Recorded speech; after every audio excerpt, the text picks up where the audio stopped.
road is heading nowhere except the place you've always been. And you're going round in circles in the world you're living in. And when the tyranny of time's the only truth you've ever known, well then it's time to find a dream to call your own. When the road you're on is rising to your possibility, you can see a new horizon of where you want to be. Well, tomorrow is the promise that belongs to every day. Your life can change forever when your dream leads the way.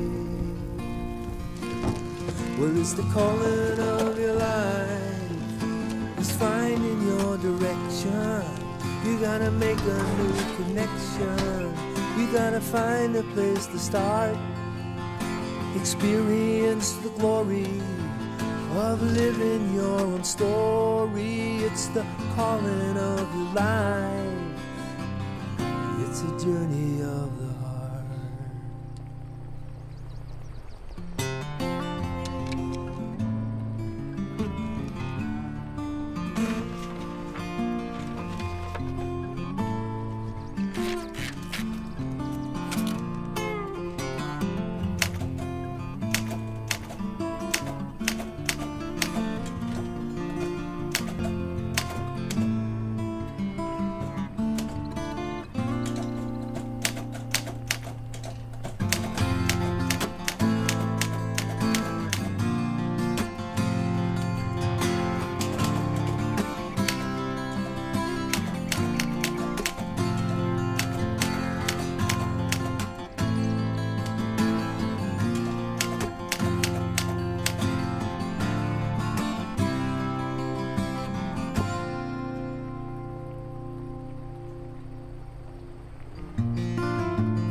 What would you do right now if you knew you could use your compass to get past any failure?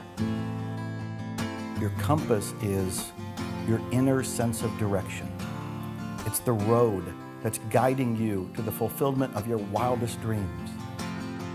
Your compass is the inner voice and inner vision and intuition and inspirations that are guiding you, prompting you, refining you to your magnificence. It's what allows you to tap into that part of you that you know can do more and be more and give more in the world. Everything that we are seeking outside of us is already inside of us. And all of the answers to every question that we have in life, we have if we go deep within. The greatest journey you can ever take is the journey of self-discovery.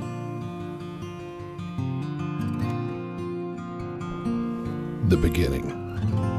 Before setting out on your journey, it's important to have a strong internal sense of yourself. A heart filled with purpose and multiple perspectives to give you clarity of thought as you discover what's possible.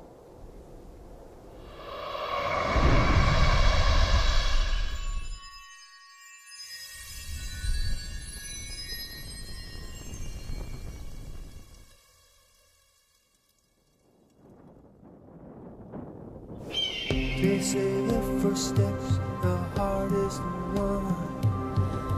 Until you take it, no dream gets done. If you wanna grow, wanna win, you'll never know if you don't begin. You hold the future, it's in your hand. So tell the truth, your heart understands. Set your course to your own true way, and don't look back at yesterday. The first step leads to amazing grace.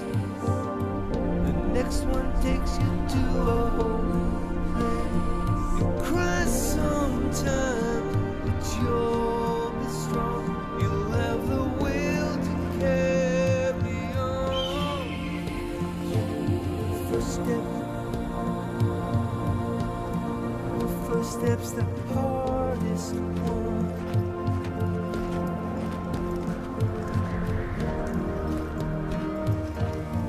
If you're wondering whether now is the time for you to go after your goals and go after your dreams, the answer is absolutely yes. What I encourage people to do is to have inertia, to get things going, and to practice what I call production before perfection, to get things going, to get the inertia going and make things happen. Just trust.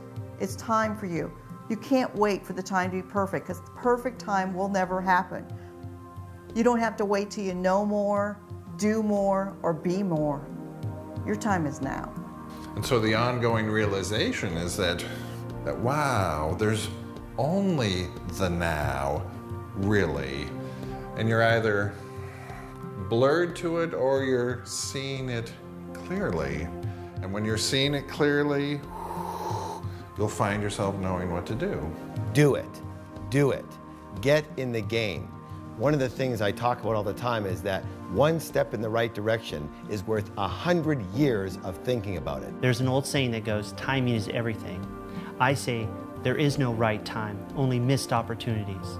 You dream forward and you plan backwards. In other words, you go out to that dream and imagine that you're there already. You have it exactly the way you'd like it to be. And then you sort of, from that position of future, look back and say, all right, what did I have to do to get here? What were the steps? Then you make a pathway, a plan, that then when you get back to now, you have a pathway laid out for you that you can take one step at a time to make that journey manageable. Well, you might be sitting there thinking, well, I don't know if I'm ready to take that first step on my journey. I don't know if I'm ready to begin this adventure. And if that's where you're at, well, you might be in for a rude awakening because you're already on your journey. You see, inaction is still an action. It's just not the type of action that serves you.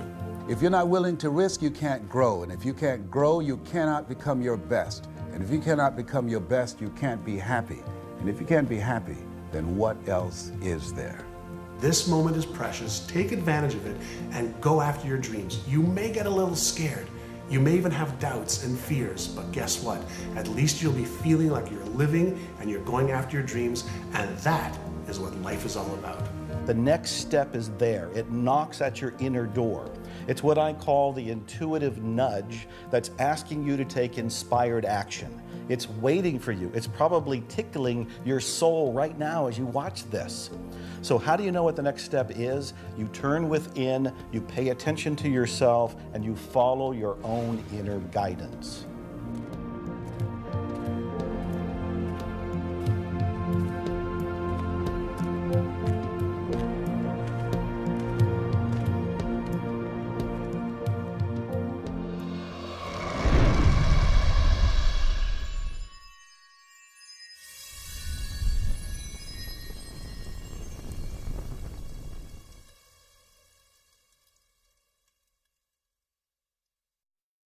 Foundation is very important because if you don't have a foundation, anything that you build will crumble.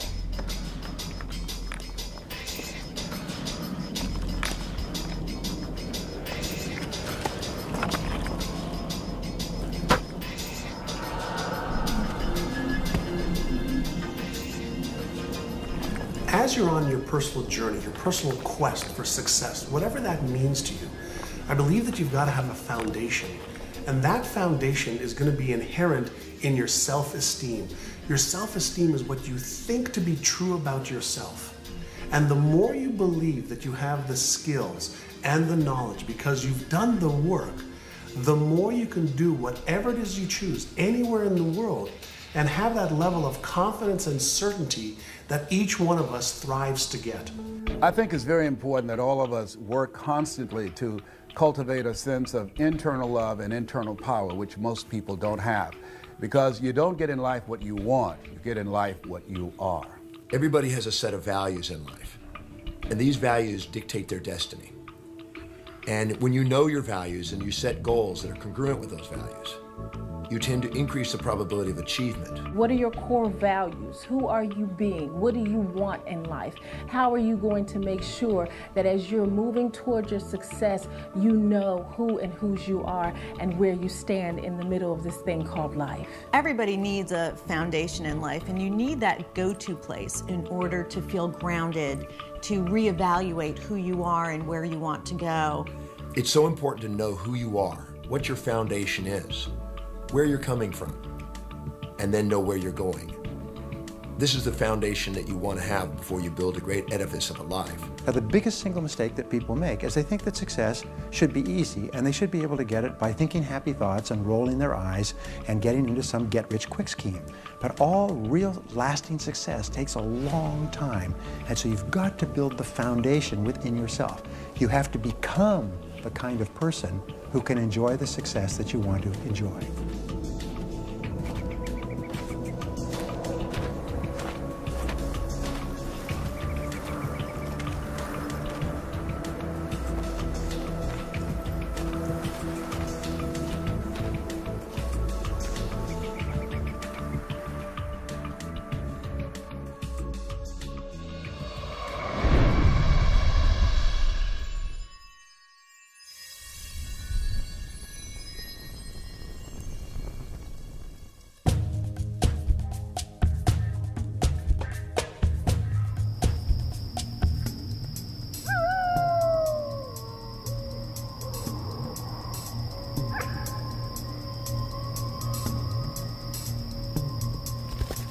So many people change homes often throughout their lives and are in search of that feeling of being at home.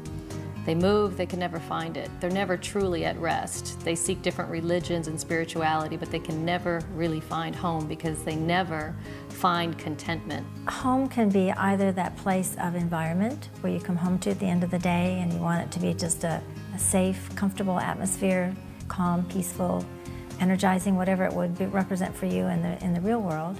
And home is also that place of coming home to self. Your home is an important place to start from. It's your springboard, it's your recuperation area, it's your grounding area, and whatever home is for you. Maybe it's your house, maybe it's your community, maybe it's your family, maybe it's your spiritual altar. You have a home you can always come back to and always springboard from again. That's what you can draw from. That strength from home, you'll be able to go out in the world and find your greatness. When we get into our home, we can find a place of security, a safe haven where we can be ourselves in spite of what is going on in the world around us. So a home, a place of your own, a place that belongs to you, is an essential part of establishing the foundation for motivation and high accomplishment. In design psychology, we say the home is the absolute basis of everything you do. Your surroundings absolutely affect how successful you will be and your progress. And what it is that you're being able to do is based on your surroundings every morning, every night. When you wake up, is it energizing? Is it conducive to your goals? Because what is in your home is reflecting who you are. And what reflects who you are will come along the way with you all the time. Home is essential to your success. You need to have this little safety net, this little nest that you can go to, that you can rest in, that you can recuperate in, that feels safe for you to rebuild your energy and your forces so that you can go back into the world and pursue your dream and follow your compass. The universe is my playground, the world is my home, and every country is another room in the house, and every city is another platform I can share my heart and soul. I really believe that this whole world is my home, and I believe having a foundation of a home that's global allows you to do things across the world.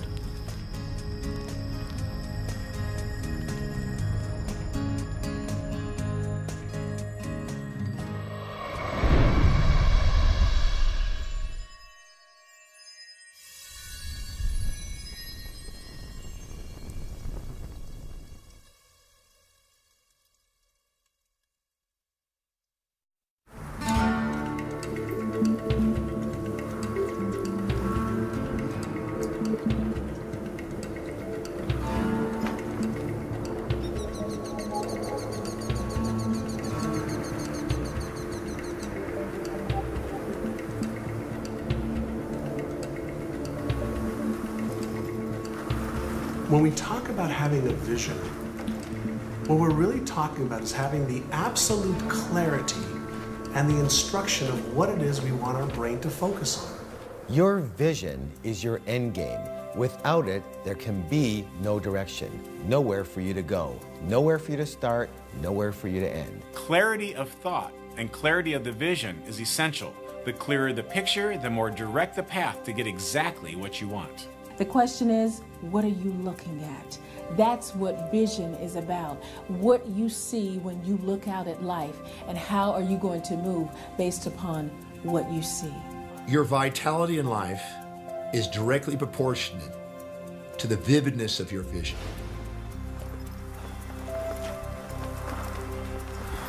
Get extremely clear about your vision.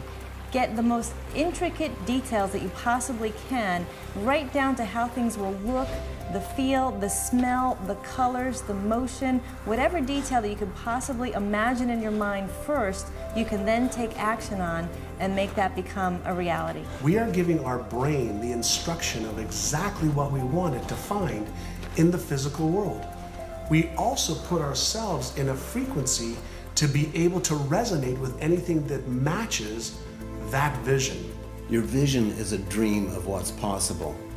Your mission is the manifestation of the possible dream through passion.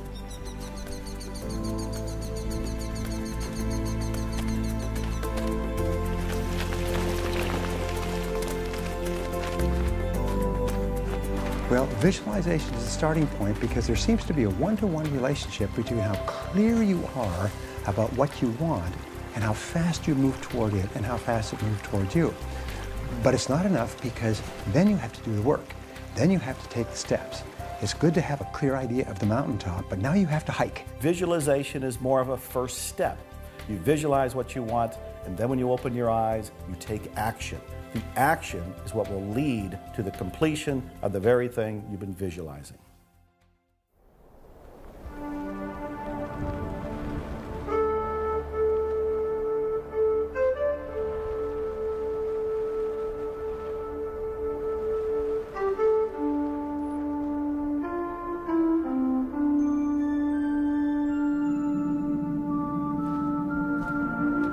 Who am I? What's my purpose? Why do I feel this way? Once I had answers, now only questions. I move forward, not knowing exactly where I'm going, but in the direction of a fleeting feeling and an idea that I want for myself. The journey of my life has traveled 3 different directions. The directions have been governed by the data of my life, the judgment of my life, and the feeling of my life. My creation led to my confusion because I was born with the last name Gay. And when you go to an all-boys school like Eton College, which is where the princes went to, with the last name Gay, it leads to a certain amount of confusion. Obviously, I had to act out because I wasn't gay. So I had to act out. And so I started to disrespect people. I just disrespect girls, I disrespect myself. And the confusion led to the compromise. I was 34 when the journey of my life shifted. I traveled from England to Australia to America. I was brought to the States by Cher, the rock and roll diva, the Oscar winner. She discovered me in Australia as her rock and roll promoter and sponsored me here to take it from cabaret to rock and roll. And at 34, I was living above the Hollywood Hills in a home built for Greta Garbo by the studio in 1920. I'd go down on a Friday night and play with my A-list rock and roll stars and my superstar actors. Even though my outside world looked incredibly fabulous, even though I had excess in the outside world, I lived in a world of rock and roll where excess could be accepted, and yet inside I could still have my own demons ran rampant. So things were certainly dawning upon me when I went down to the whiskey bar on a Labor Day when I was 34 years old on Sunset Marquee. I was about to start a weekend of binging that would get me through to Monday, and then I would be excessive in my business life again. And I went into the men's loo and had someone in there. I was taking some drugs, and that person that was actually of the opposite sex, she could have been 34, which I was, but she was 19, and she'd always been 19. But I'd just gone from 19 to 20 to 21 to 22 to 25 to 30 to 34. And it just happened that in that moment I looked in the mirror and I saw myself long enough and some light appeared. Something appeared that was of peace. Whatever happened in that room at 34, I came out different. I walked out of the bar. I didn't even say goodbye to my friends. I went back to my home, and in that moment, I gave up those buffers to my feelings. And at 34, my compass to my life changed from the goal line of my life to the learning line of my life. I've learned since 34 that to move into the accurate confession of my own judgment, to allow myself to turn and look at my shadow at every opportunity. Whenever I have anger or aspiration, whenever I want to blame myself or blame myself for being another, it's so much easier to give than it is to receive. The story of my life is that I am a crusader of love. I am a humanitarian, and I've been blessed in the last few years to do some very significant humanitarian work. Everything that I did through my early youth was proving my worth. I had to do everything I could to prove my own worth, prove it to myself, and therefore live in the light that I thought my father and my family expected of me. But then something else happened, and I realized later on, after I was 34, that nothing that I do ever proves me worthy. Nothing that you do, listening to this and watching this, will ever prove you worthy. We are worthy simply because we are. I am, and so are you. And now my commitment is to support each and every one of us to be the best we can be. If I buffer your mirror, if I buffer you to bring up your brilliance and not let it stay on the pillow of a new dawn, because you have brilliance. But if I buffer your brilliance to be the best it can be, this is what happens. I buffer you, I buffer you, I buffer you. And I get to see myself more clearly in your beautiful reflection, and then know myself more clearly in the next second of my life. And that's enough for me to know that my compass is on a true and authentic path.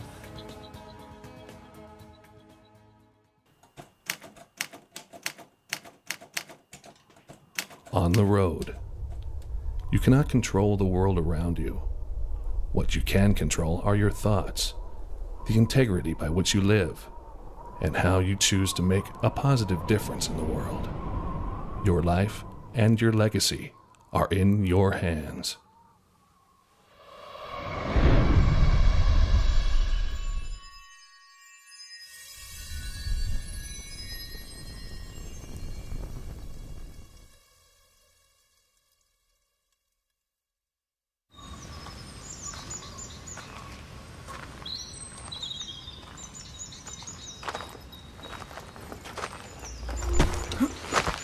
We know when we are living our lives from the inside out, there are things that can happen to us that we cannot control, things that can catch you on the blind side.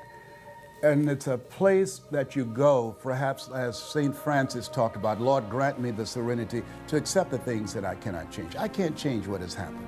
The courage to change the things that I can. I can change how I'm going to respond, and the wisdom to know the difference. Most of us are reacting to the outside circumstances, and we're allowing the outside circumstances to control our thinking, our feelings, and our behaviors. Because if we're just automatically reacting to everything that goes on, then we're really tapping into our more animalistic nature, and we're not thinking about what's in our own best interest. If we give ourselves a moment to pause, then we give ourselves think time to be smart and think about what is really the best approach in that situation. Oftentimes in life, the questions that we ask ourselves immediately after a stimulus will determine the quality of the response that we make. The question you have to ask yourself is, how high of a quality response do you want to produce in life? When is the last time that you made a decision in haste and had the optimal outcome that you truly wanted? What I've learned is when something happens, that's this moment. Pause right here and then respond. When you pause, you're able to see with clarity what your choice is. When you respond at that point, you're coming from a higher state of awareness and a higher state of consciousness. So learn to take a deep breath, pause, and then respond rather than react.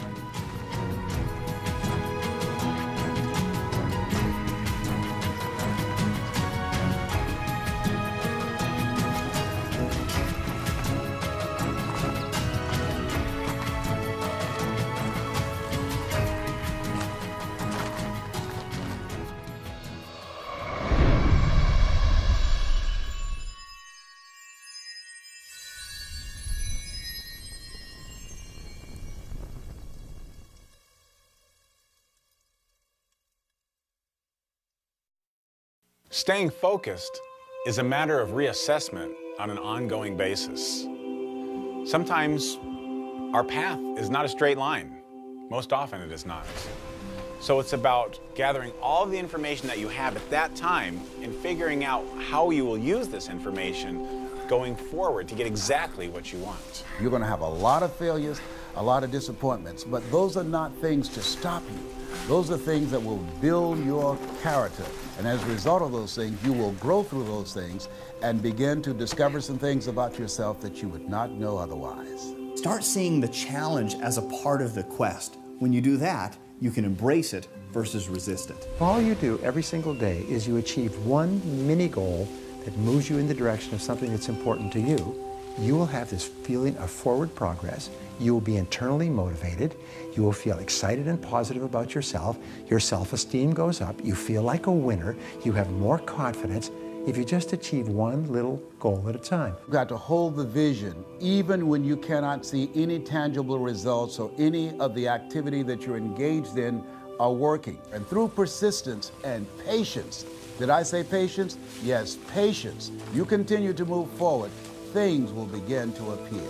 We have to make sure that we are not going through this thing called life malnourished. And unfortunately, we do get in places where we find ourselves mentally, emotionally, and spiritually malnourished. So give yourself what you need to make sure that you can actually deal with what you're growing through. Not going through, but growing through. Listen to something positive every day. Read 10 to 15 pages of something that will help to nourish your system, nourish your spirit, and give you what you need in order to win in the game of life.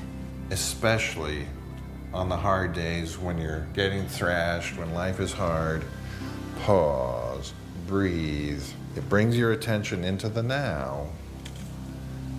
And when your attention is then here in the now, you find yourself knowing, intuitively, viscerally. You find yourself knowing what to do in order to solve the problem that was bugging you.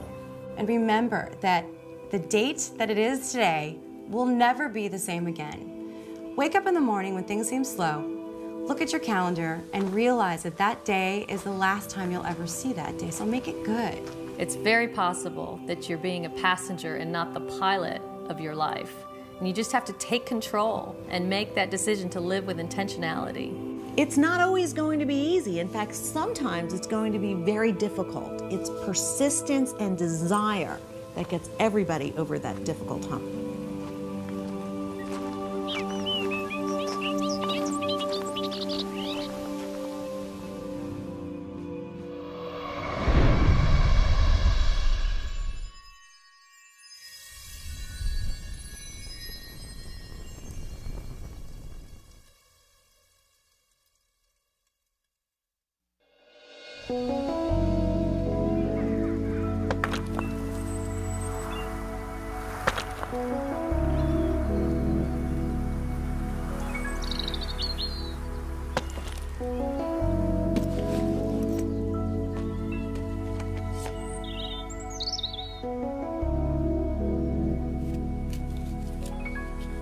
This is not a dress rehearsal. This is it.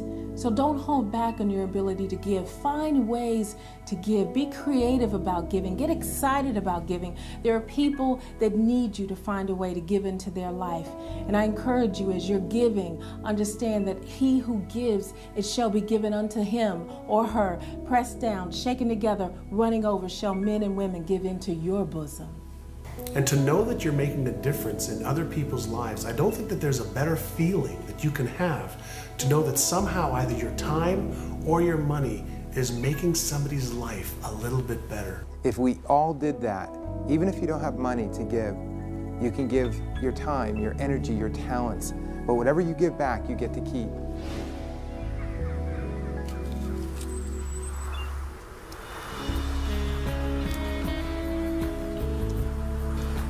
Do you want to feel that your heart is full, that you've actually done something that is beyond you? You need to give back. The times when you're feeling the lowest, the times when you're feeling the most down, that's the time you need to be giving back, because when you give back from there, it creates a sense of abundance. It creates within you a sense that you have more to give. And by having that sense that you have more to give, you start to tap in to that inner resource that allows you to do more, be more, have more, and create more in your own life as well. When you start giving, you become part of a community of givers. You start attracting people like you.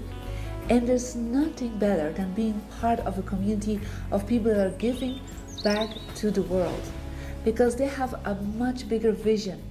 They are here for changing the world in a big way. And when you give back, it gives us a sense of that connectedness. And it's so important because it allows us to know that we're not alone. And I can't stress how important it is to realize that we are all a part of the same quest.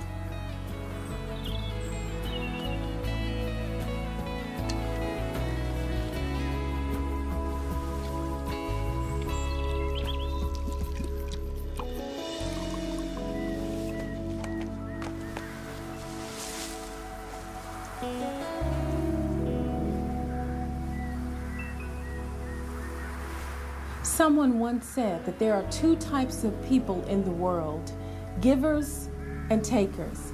The takers sometimes eat better, but the givers always sleep better.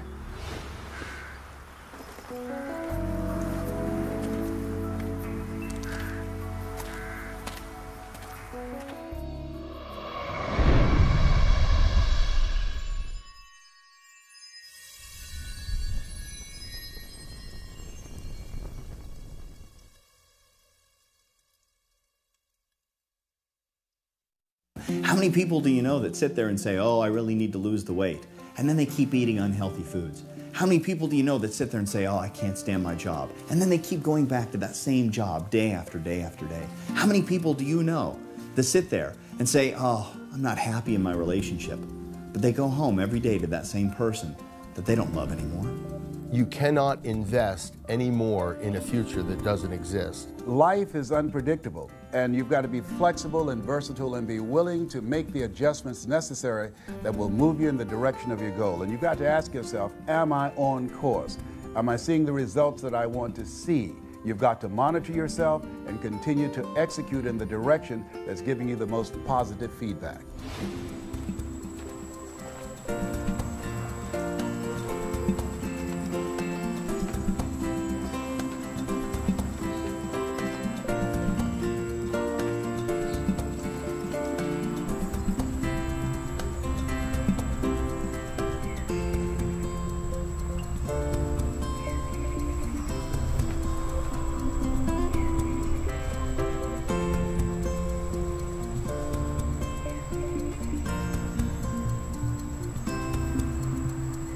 One of the biggest mistakes that people make is heading down the wrong road for far too long. There's no reason for that. Once you realize you're going the wrong way, as quickly as you can, stop and get back on track.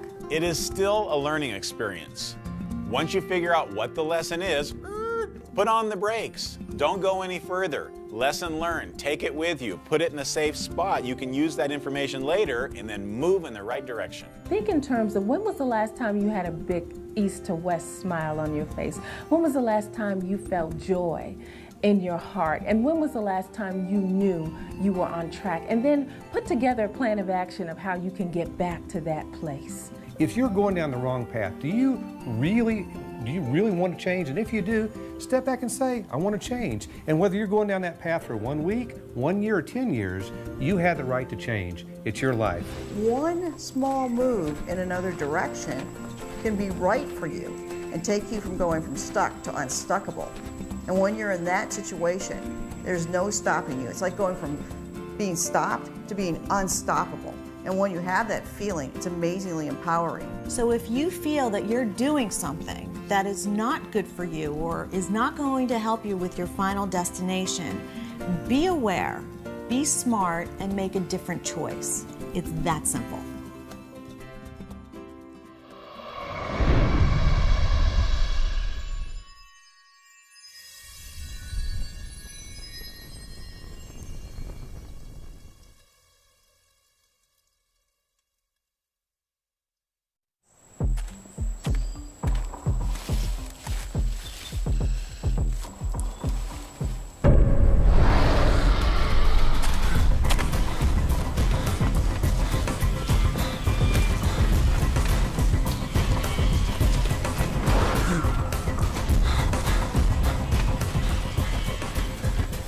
Courage is that place we find within the depths of ourselves where we take an action even if fear is present. Nobody is born with courage. As a matter of fact, most of us are afraid. The difference between the brave person and the coward is that the brave person confronts their fears and does it anyway. The coward allows the fears to control them.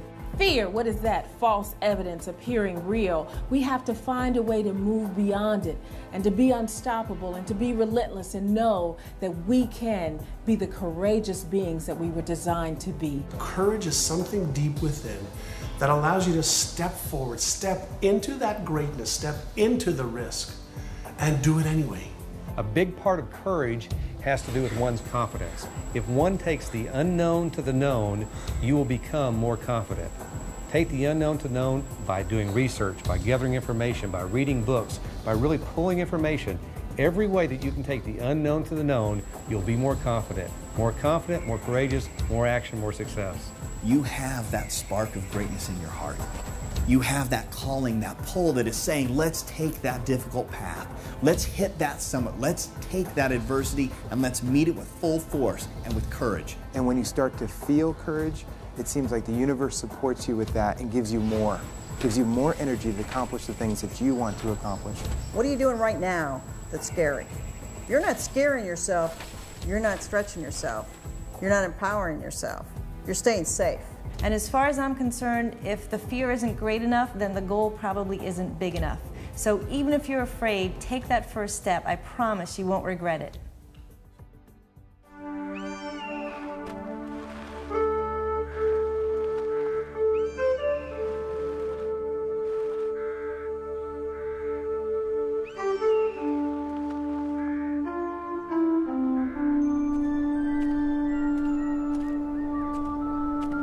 With every step I take, purpose.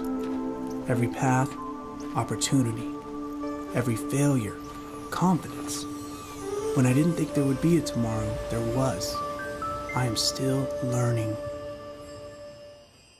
I was born in Hong Kong, second daughter of a very traditional Chinese family, which if you know anything about traditional Chinese families, that's a very bad positioning. My parents were not, especially my mother, was not very happy to get a second daughter. In fact, to put it mildly, she was rather upset about it to the point that she left me in the hospital for the first 3 days. My birth was followed by the birth of 3 boys, so it really cemented my position as being very unwanted.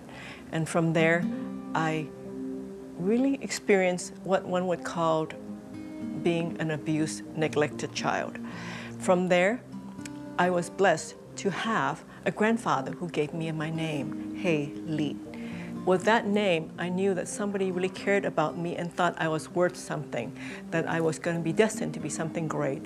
So with that in my internal makeup, I was able to circumvent and escape some of the mental abuse and physical abuse I was experiencing. And life was pretty tough, but not as tough as what I found out at age 11 that my classmate Rebecca had.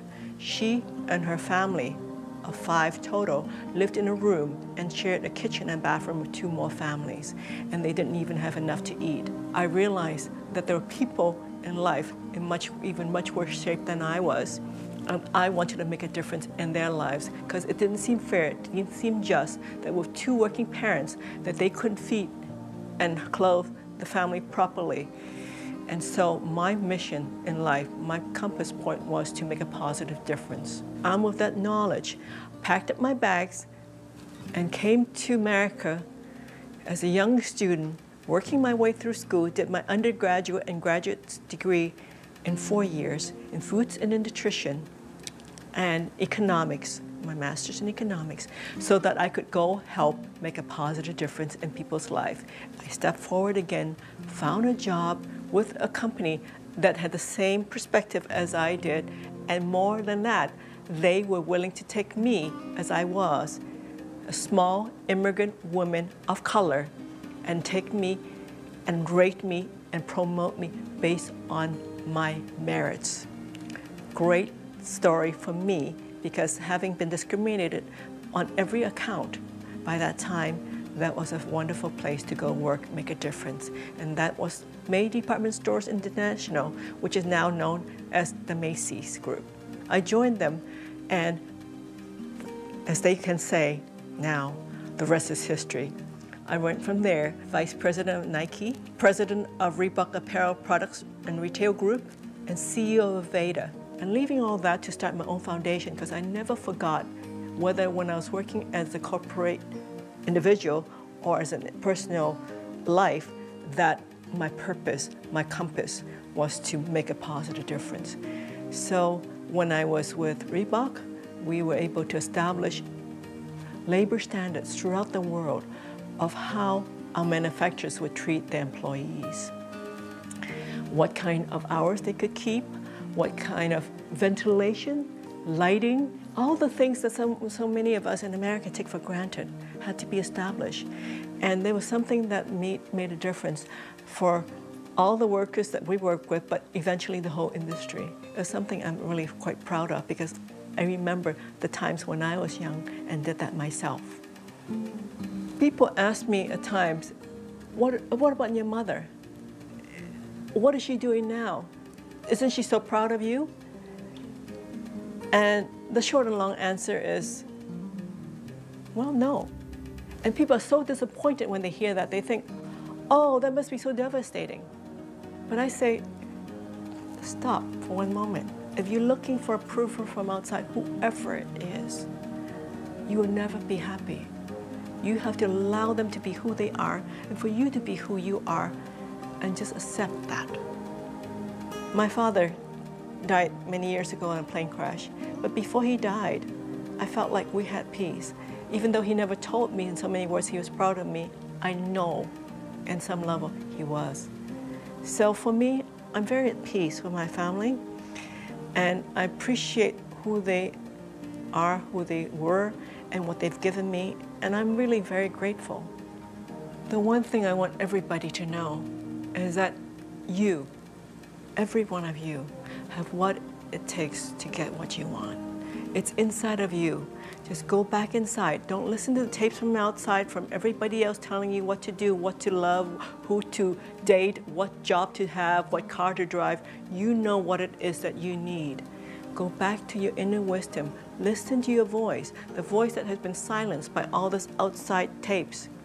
When you get back to that point, find out what is your compass point, and from there, you will live the life that you are born to live. And I promise you, you will find the peace and happiness you're after.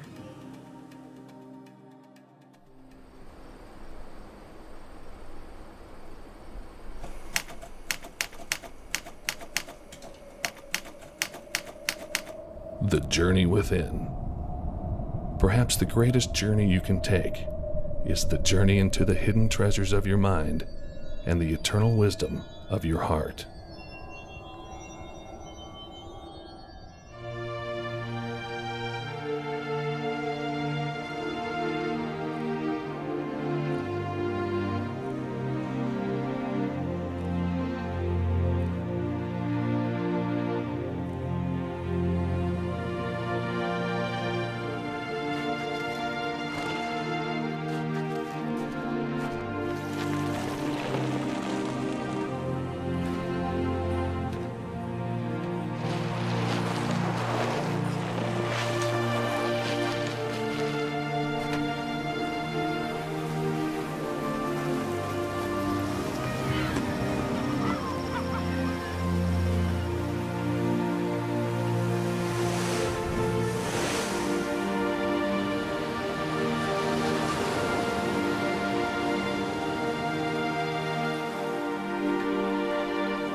The greatest breakthrough discovery in human potential is that you become what you think about most of the time.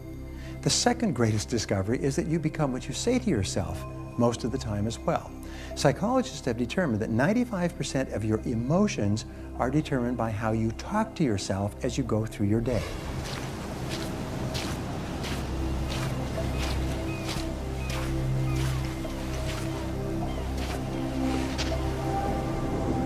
What am I gonna do? Live on this beach forever? I should be moving on. I had plans. If only I was smarter, better. You're never gonna make it. You're not good enough. You're never gonna make it. I should just give up. You're not smart enough. Give up. You're not good enough. What we say to ourselves has a huge impact on our success. And I ask you to really think about how aware are you of your own self-talk? Are you encouraging you to go forward? Or are you discouraging yourself? We all have a problem with negative self-talk. One of the ways to alleviate that problem is that when you hear disempowering voices come through your head, simply say thank you for sharing and put your attention on a much more empowering thought form. MIT did a study, and the study indicated if I tell you you can't do something, someone else has to come along 17 times to say, you can do it, you can do it, you can do it, to overcome that one time. That's why we have to really train our minds to serve us, because we have a mind, but most people go through life allowing their mind to rule them. So pay attention to how you speak to yourself throughout the day. And when you find yourself saying negative thoughts, turn it around and say things like, I'm strong, I'm confident, I'm unstoppable. That will move you much closer towards the direction of your compass. Because it's so easy to get caught up in self-attacking negative thoughts. I mean, our brains are really good at that. So sometimes a positive affirmation can help us to feel better. And I think that's really the key. Affirmations are a great tool to help you reprogram your mind, to help you reprogram the subconscious mind, which is responsible for what you think about yourself, what you think about, and what you do. You're never gonna make it. You're not good enough. You're never gonna make it. You should just give up. You're not smart enough. Give up. You're not good enough. No.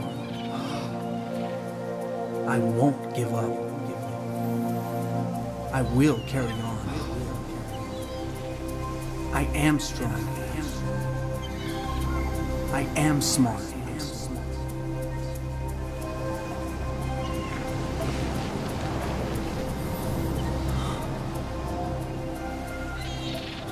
You got to say things to build yourself up, to encourage yourself. Each and every day you've got to say, I am going to make it.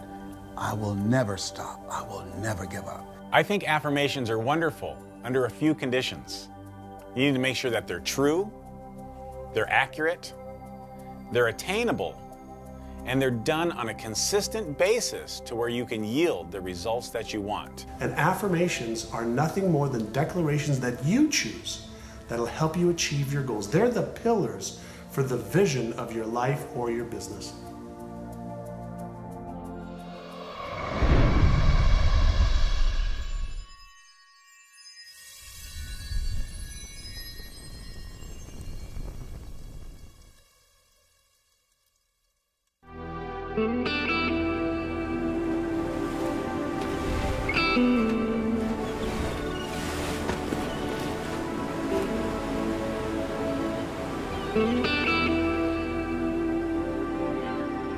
It's so important to have your own compass, because when you have your own compass, it's being true to who you really are.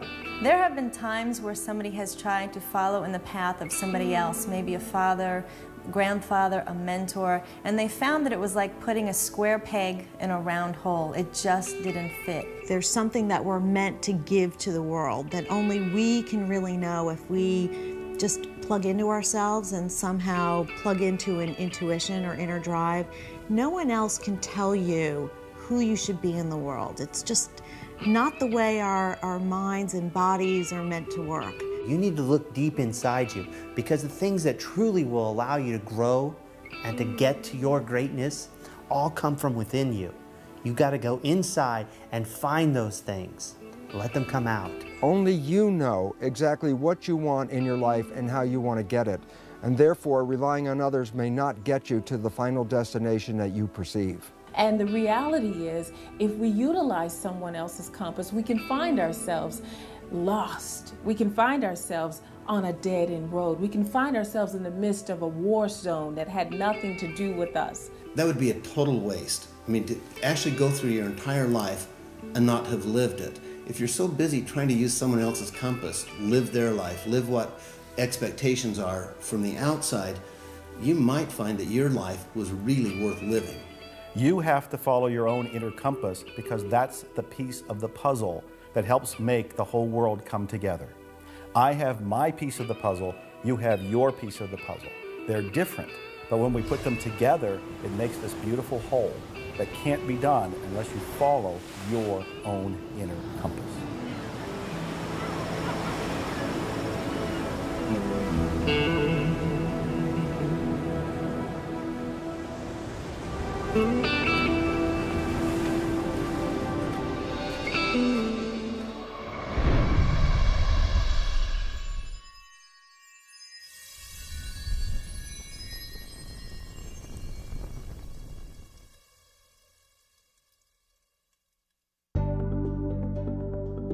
Everything first exists in spirit, and then it materializes. I don't believe that we could animate our bodies, move our bodies, direct it purposefully towards some objective without having some degree of inspiration driving us. Every second, 10 million of my cells are dying off and 10 million new ones are being created. Every second, 100,000 reactions are happening in every cell of my body.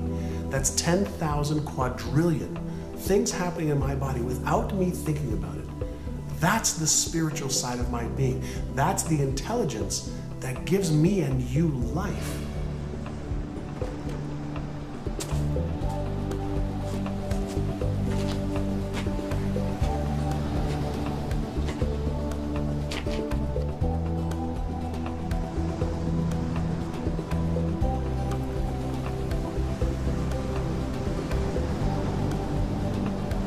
What you're looking at is this material manifestation of something that's spiritual within. The spiritual and the material are two sides of the same coin. Everything that you see out there in many ways is an illusion because it looks like it's real, but it's really spirit which has taken form in a concrete way. Listen, we can't control everything that happens in our lives, but with spirituality, sometimes we get a sense that sometimes things don't always happen in our time frame, in the way that we want to have happen, but it doesn't mean that it won't happen for us. So being in touch with a spiritualism helps give perspective that it's not only about us, that there is a bigger picture out there, and I really think it helps us with achieving our overall goals. Spirituality reveals that we are connected to everything that exists on this planet. We are not isolated individuals, but part of a larger whole, a larger part called humanity. When you realize it's all spiritual, life becomes a game. It becomes something that's much more playful. The stress is removed. You still go for things, you still have bumps in the road, but you realize that it's a spiritual journey. And I don't think that you can learn it or discover it for you until you're ready. And no one can force it on you. No one can make you want to learn it. But when you embrace the concepts and you embrace the idea, you will become more of a whole person than you ever imagined you could possibly be. But once you get connected to the spiritual part of yourself, the spiritual part of your being, you understand that you do not have to look at the circumstances and the situations in your life and feel as if that's it. Understanding that you are a spiritual being who has come here to have a human experience.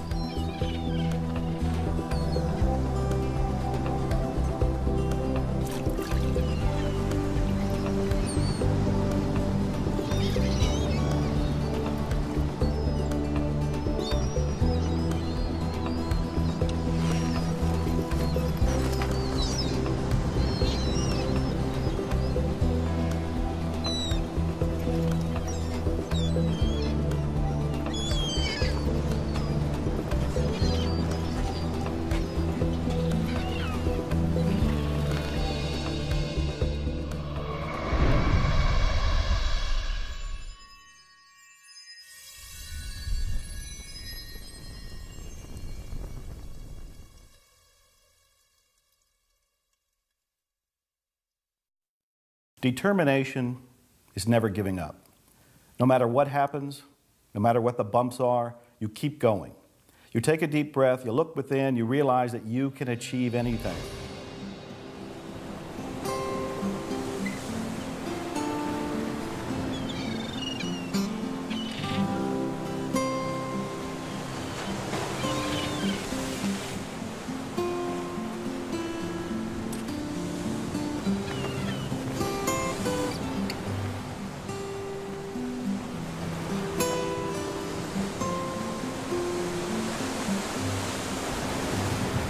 People who have no determination at all, they just lack complete focus and desire. They kind of stagnate in mediocrity. Without determination, you don't have any fuel for your dreams. Great things don't happen to people who give up. Great things happen to those who stick with it. When things get tough, remember what it is you're really looking for, what you're going for, and you'll get past it. And also remember who you are. Come from that sense of identity and sense of self, because then you know that you're moving on your own pathway, and that creates the stick-to-itiveness. Determination is something that'll keep you going no matter what. If you are serious about achieving your goals, if you really want your life to be a masterpiece, determination is going to change your life. Make a decision, stick to that decision, and have the relentless pursuit until you achieve that goal and dream. You will never be able to taste the sweet flavor of success until you are willing to endure the bitter taste of failure. Ladies and gentlemen, when you are in life, you will taste failure, and it will not taste good. It will be bitter, and you have to move forward, get up off the canvas of life, and understand that giving up is not an option. Persistence is your measure of your belief in yourself and your ability to succeed. And every time you persist in the face of disappointment, you become stronger, you believe in yourself more, you develop greater self-discipline, you develop greater confidence, and eventually you reach the point where you become unstoppable.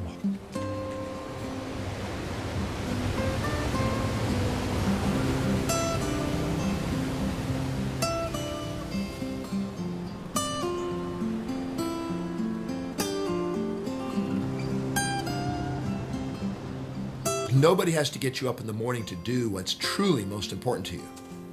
But you'll have to get somebody to motivate you to do the things that aren't. If you want to have an empowered will, a determination that's undefeatable, make sure you set goals that are truly yours, from your highest values that inspire you, that you can't wait to get up in the morning to go live.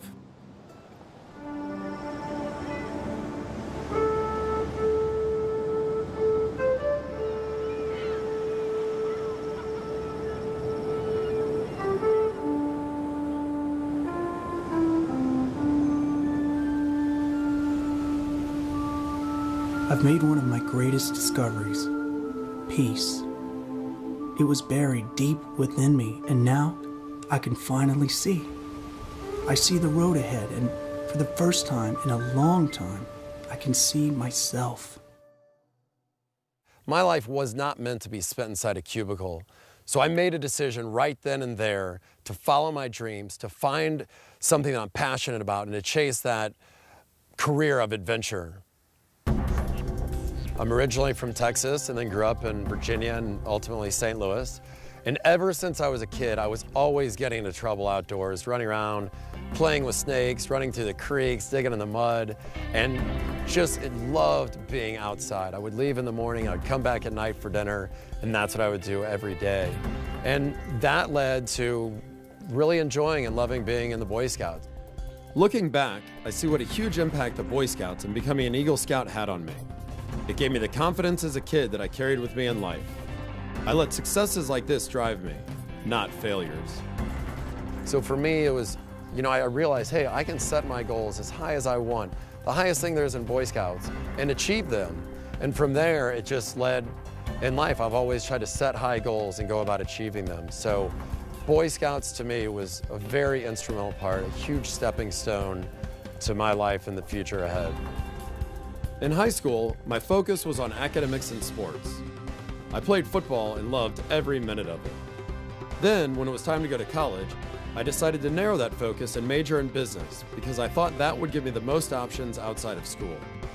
After graduating college from SMU with my 2 degrees, I decided to pursue a career in the internet industry. The internet was booming, it was so exciting, there was so much going on, and I thought it was the next stepping stone for me because I love the outdoors, I love adventure and all the challenges that come with that, so I thought this career would be a replacement for all of that. It's not that I didn't like my office job, but I didn't love it either, and I wanted to feel passionate about what I did.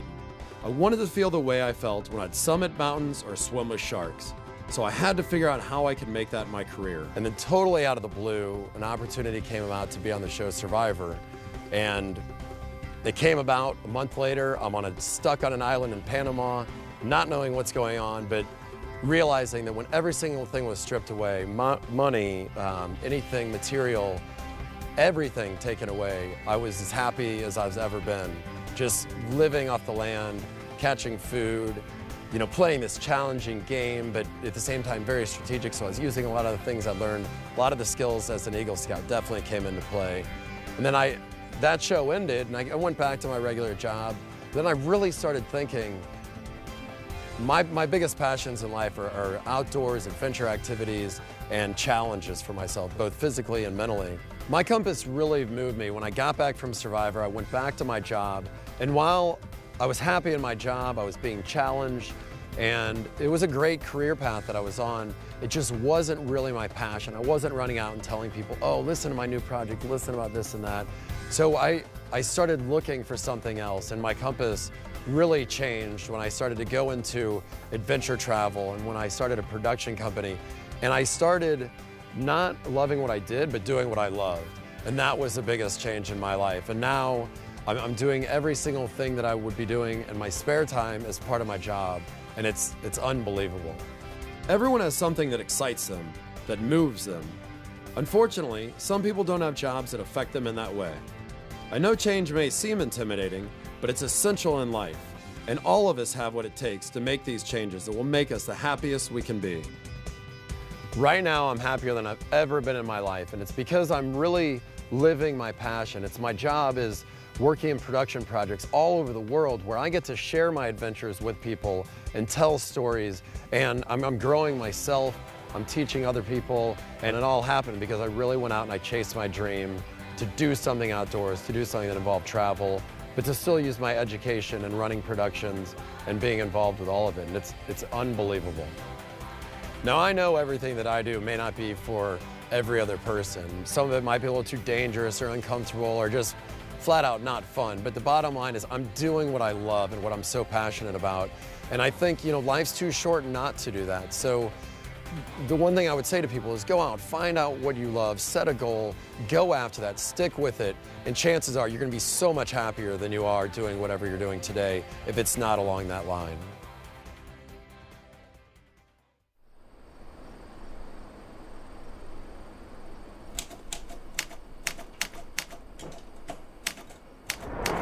Tomorrow.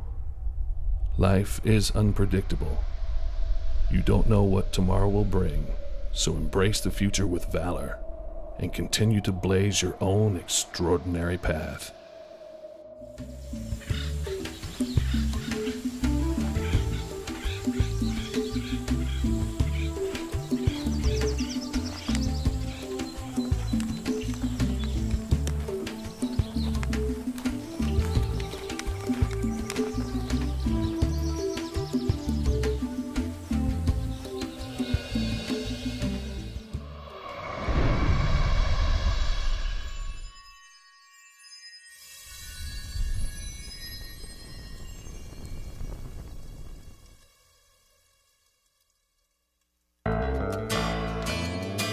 The needle on your compass is always adjusting to find out what's exactly right for you.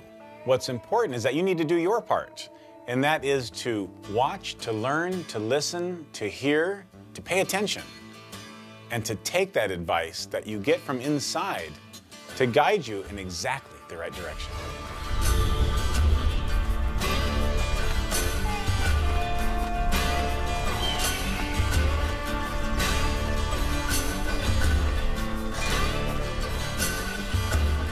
There are going to be setbacks, disappointments, modifications, delays, sickness, deaths. There will be challenges. You will feel off center. You will get new insights, new revelations, new things that will come to you. The question is, how will you deal with it? Be still, go within, and then move accordingly. You get influenced either in large ways or in small ways, but every day something changes you. Be prepared for it, embrace it, and move forward. Remember, life is a continuous progression of changes and difficulties and ups and downs and trends, and your job is just keep moving forward. Be open to the experience. Stay connected to current reality with curiosity, and enjoy the ride. Hang on. It's not like you were moved once and then you just somehow play it out. You moved once, it set a new direction, and then the new direction is to just always be compassing. Pay attention to the opportunities that are there and trust that that's where you're supposed to be. And keep going. Don't do things that are insignificant, that are going to waste your time. Be determined to choose things that are going to make your life more abundant and more fulfilling. And though the values will change along the way and the destinies, the summation of all your destinies will make up your life journey. Your soul calls your life's journey. Your mind plays with the destinies. Your physical body will adjust them. You will refine them along your way. That's how you master your life. So when your compass moves you one more time, what do? You celebrate it. You welcome the challenge. You take a deep breath, you put a smile on your face, you look up and you go, I'm going to do it. I'm going to find out what's in me. I'm going to go forward and accomplish this. And as I do that, I will keep growing. I'll keep stretching. I'll keep daring something worthy. My favorite phrase, dare something worthy. As your compass moves you, go with the flow. That's your divine mission.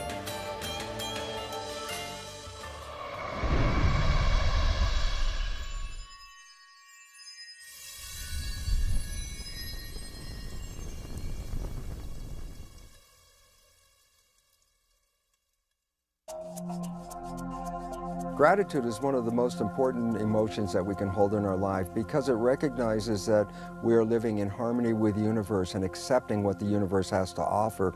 And in this way, the universe provides us more of the same.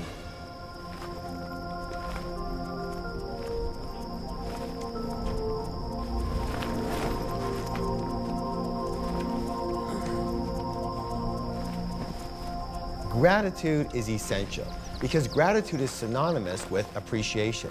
What is appreciation? Appreciation is simply increasing in value. For example, your house, when it appreciates, what's it doing? It increases in value. So when you appreciate something, you are automatically increasing its value. If you don't have gratitude for something, it might as well not exist. Somebody who isn't grateful for all the blessings that they have right now is not aware of how lucky he or she is. And so when you take the time, when you take just a few moments to think about one little thing that you're grateful for, a flower, being able to breathe, being alive, that is magic in itself. And that is really the beauty of creation. That's the beauty of our lives. It was Henry James who said that nothing of the senses can satisfy the soul. The only thing that can satisfy the soul is thank you, I love you. When you get up in the morning and you can say thank you, I love you in front of the mirror, and also to the world around you and the people around you, now you're going to have fulfillment. I think we take for granted all of our life's gifts, and being grateful is a launching pad to have more and to be more and to accomplish more in your life. Gratitude is actually the grace of life. The more gratitude you have, the fuller your life will be. So we must wake up each and every day with a sense of gratitude, with a thanksgiving, not just for Thanksgiving during the holiday, but a sense of thanksgiving throughout our entire lives. It should be a part of our lifestyle because we have so much to be thankful for. It's not just a palliative that you brainwash yourself with in order to get through troubled times. It's the It's sort of like the sign that, wow, you're finally experiencing reality clearly. Gratitude is appreciation, it's love expressed. It feels good to the one who's feeling grateful, and it's beneficial to those who are in receipt of it. I remember hearing all about gratitude, and I sat in my room, and I was in a dumpy little place, and I think I had a car that broke down a lot, and I was struggling to pay my rent, which was probably $200 a month, and I was very unhappy. But I was trying, probably just like you. And I remember picking up a pencil, a simple number 2 lead pencil. And I thought, okay, let me try to be grateful for this. And I was resistant to the whole idea. And I looked at it and I said, yeah, okay, with this pointed end here, I guess I can write a grocery list, I can write a romance letter, I can write a novel, I can write a suicide note.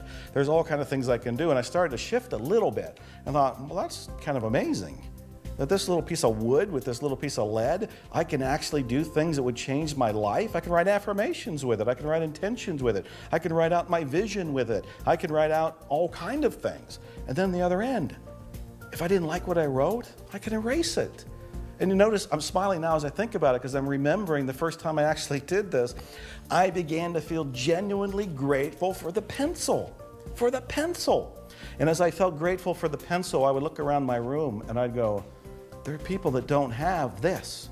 Not only a pencil, but they don't have a roof over their head. They don't have a little refrigerator. They don't have a car. They don't have any money. The way I was living, even then, with all of my complaints, all of my struggles, was better than many people in third world countries. And often I was living better than kings and queens that were ruling countries in past times.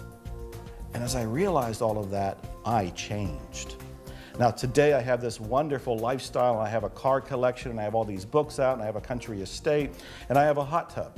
And every night I get in that hot tub and I look at the stars and I count my blessings. I say thank you because I'm grateful. But it all began with a pencil.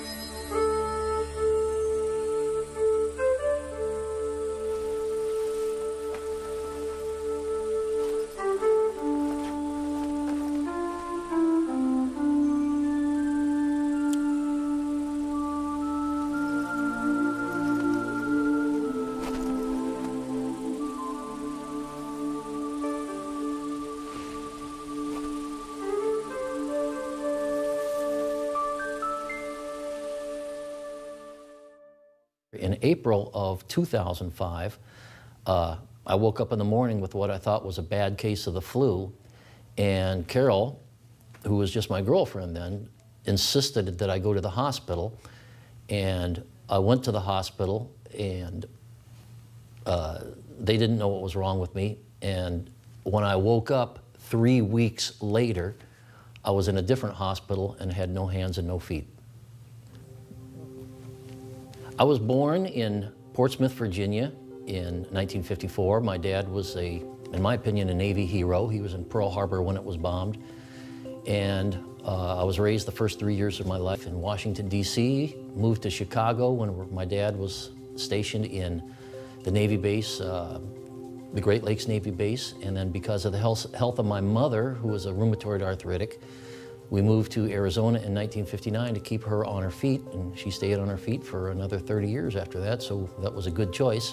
In 1985, I was in my backyard and I was shot in the back by a little boy that was playing with his dad's rifle, and he was shooting at his back fence, and I was on the other side. And the bullet went through the fence and hit me in the side, and it shattered my spleen and entered my backbone. But that happened in 1985, and because I had no spleen, then 20 years later, in April of 2005, I contacted an illness that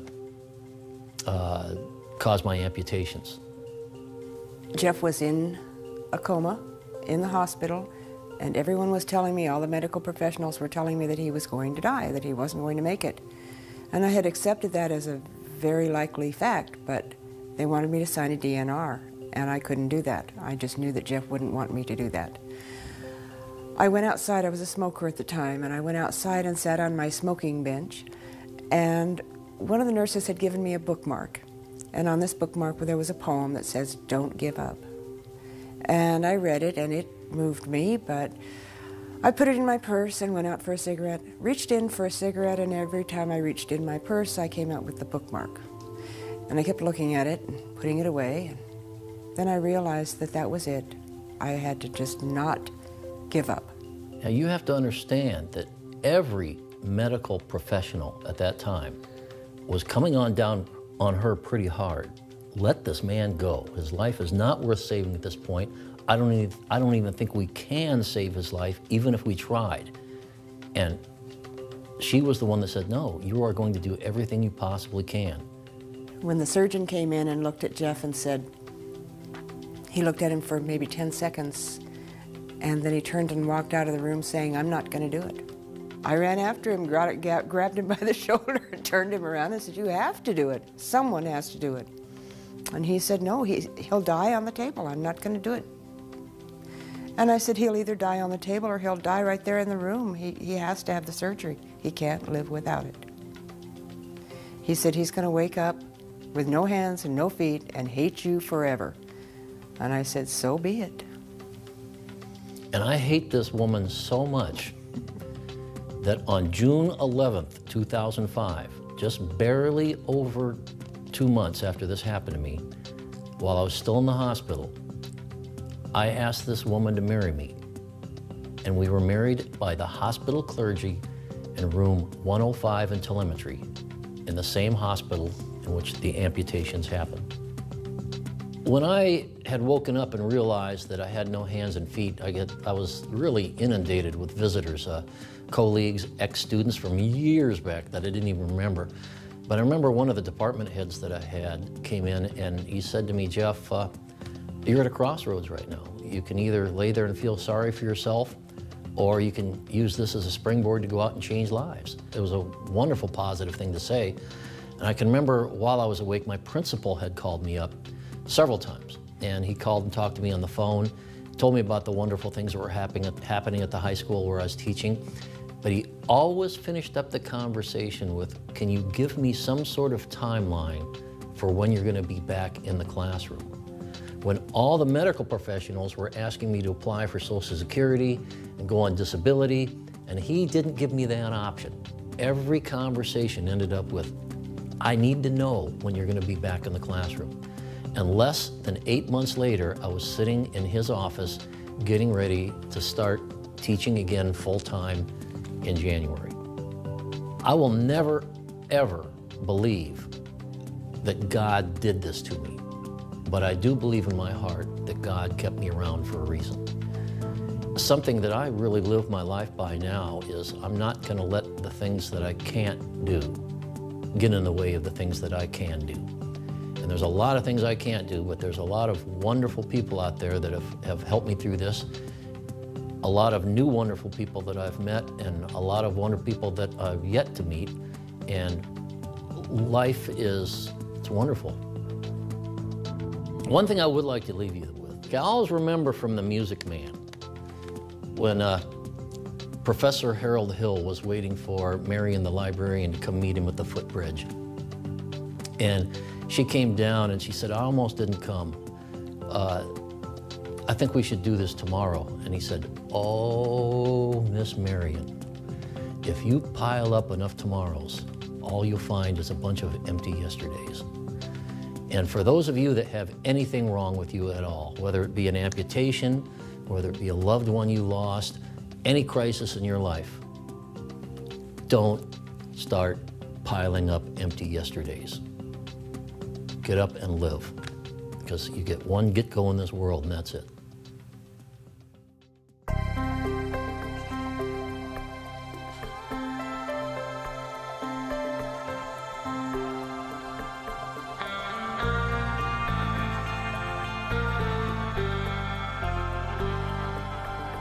There's a reason why a lot of times we find ourselves having the same New Year's resolution year in and year out. And that is because until you get a new you, you will never have a new year. I'll repeat that. Until you get a new you, you will never have a new year. So I encourage people to get in tune with themselves and to find a way to get to that great self that they know is buried down deep inside of them. And it takes time. It's a process. It doesn't happen overnight. The reality is we live in a society where we're standing in front of the microwave patting our feet and we want everything like yesterday. But success is a process. So be patient and know that your time will come. What would you do if you knew you couldn't fail?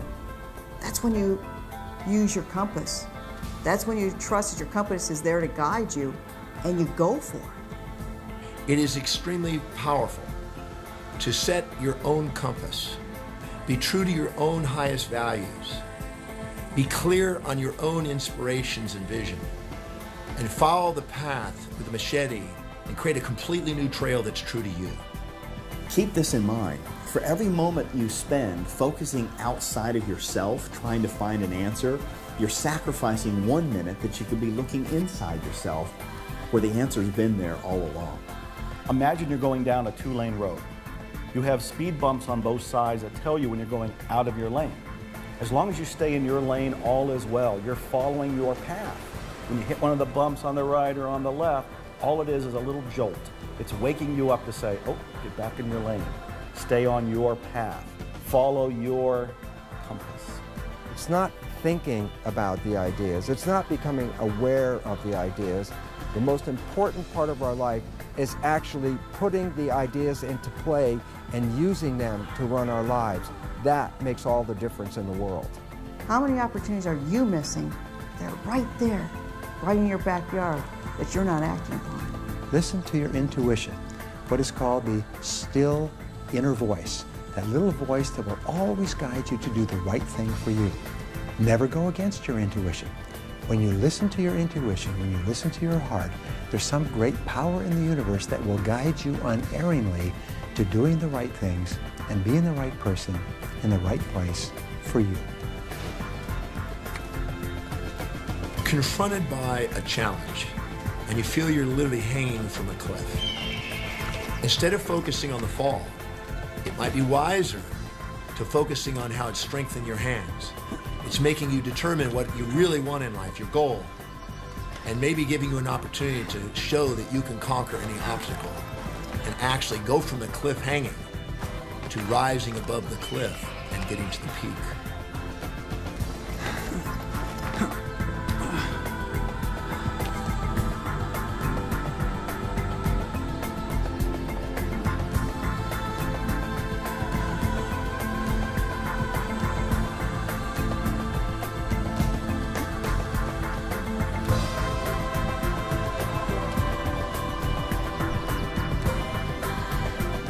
Life is alive.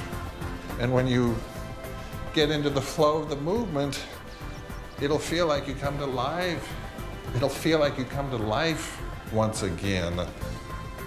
So remember, every time the sun touches your face, you can understand and know that you are special.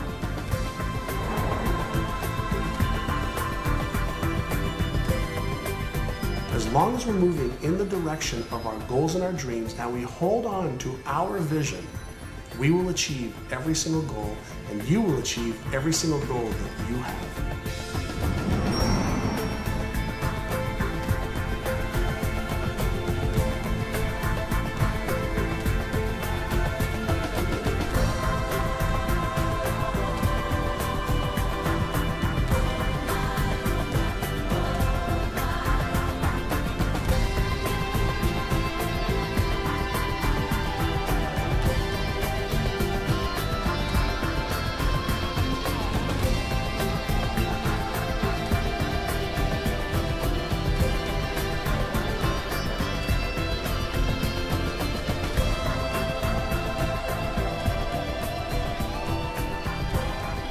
The sun rises over a new world. We still hurt sometimes. We still cry sometimes. but we carry on. We feel, we see, we talk, we live. I am strong. I am confident. I am here. I am ready. When the end comes for you, let it find you conquering a new mountain, not sliding down an old one. Many people die at age 25 and don't get buried until they're 65. Your life has value. Decide with the compass of your life that you're going to make a mark, that you're going to live your life in such a way that long after you're gone, buried in your grave, the impact of your life will continue to show up long after you're gone.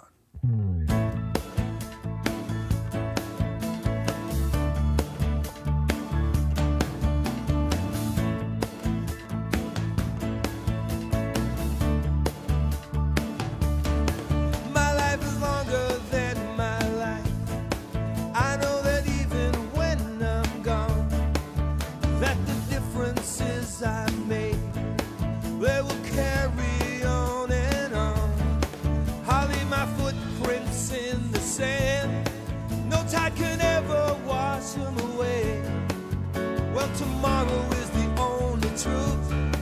I've said goodbye to yesterday.